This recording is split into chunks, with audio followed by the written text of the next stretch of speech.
I'm going to be talking about micronutrient deficiencies in underdeveloped countries and how it affects the growth and development of children. Micronutrients are very important for the development and growth of children because it helps with their growth.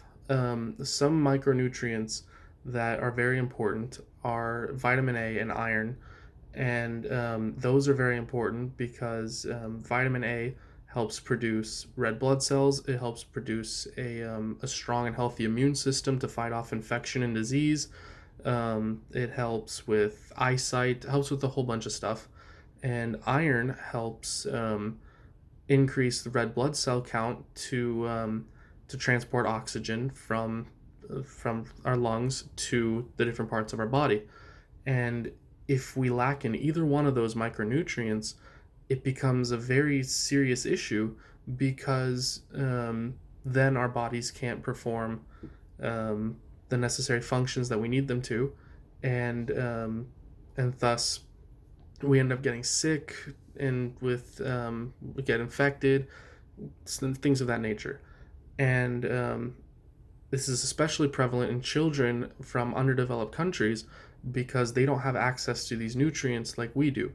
According to UNICEF, there's about 165 million children under the age of 5 that are affected by stunting, which is a developmental issue that stunts their growth essentially, and stunts their development of pretty much everything from inside and out. Um, there are a couple ways that we can fix the issues, but I'll get into that in a second. Um, Micronutrients are are very important. Um, the biggest problem with micronutrients in children is that they start off not having these nutrients from a very young age. Because mothers, whenever they're pregnant and nursing, if they don't have the nutrients necessary to supply the child with these nutrients, then the child's not going to be getting the proper amount of micronutrients that they need, which then puts them at a disadvantage right from the get-go as soon as they're born, because then they won't be able to fight off disease and infection, and a lot of these children end up dying from a very young age. An estimated 60 to 80% of neonatal deaths occur from among low birth weight babies, according to UNICEF, and that's a very high number for something like that to happen. So, how do we fix it?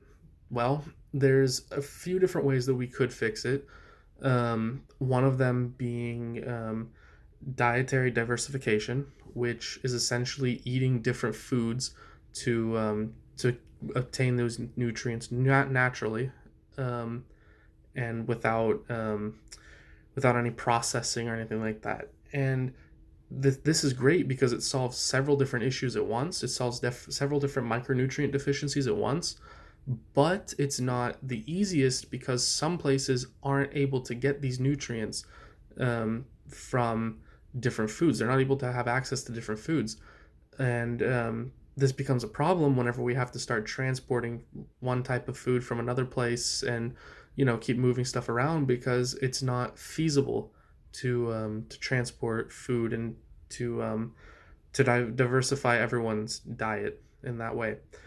Um, Another method is through supplementation, which is essentially giving a supplement of a micronutrient or several micronutrients to someone, and thus giving them those nutrients that they need so that they have them.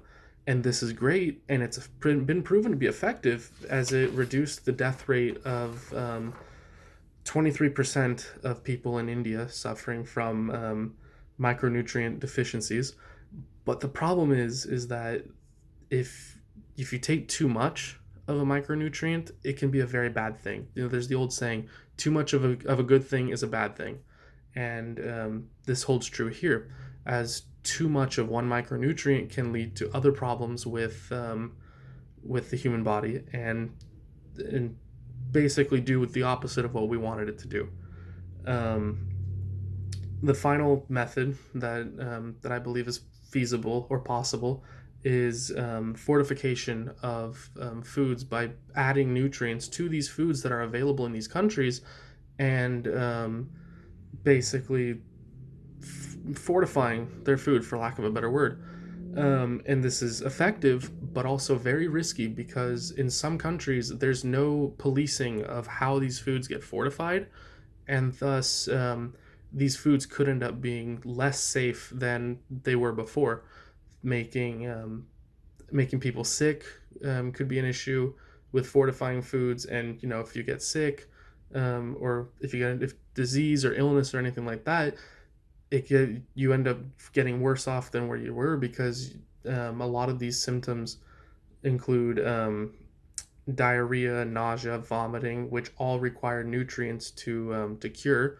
And if you don't have those nutrients, you're going to be using what you don't have, which causes more and more problems. So it's not a very it's not something we really want to risk, or we should risk.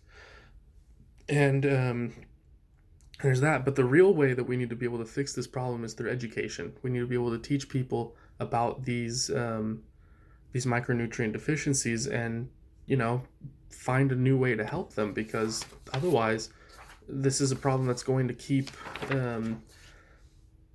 affecting millions and millions of people throughout the world, and that's not okay. But yeah, that's micronutrient deficiencies in underdeveloped countries, and how it affects the growth and development of children is that it doesn't without micronutrients, they cannot develop properly from birth, essentially, and they end up at a disadvantage whenever they get infected or they get a disease, as they cannot combat these illnesses properly, because their immune system has not been developed properly. And so this is why we need to do something about it.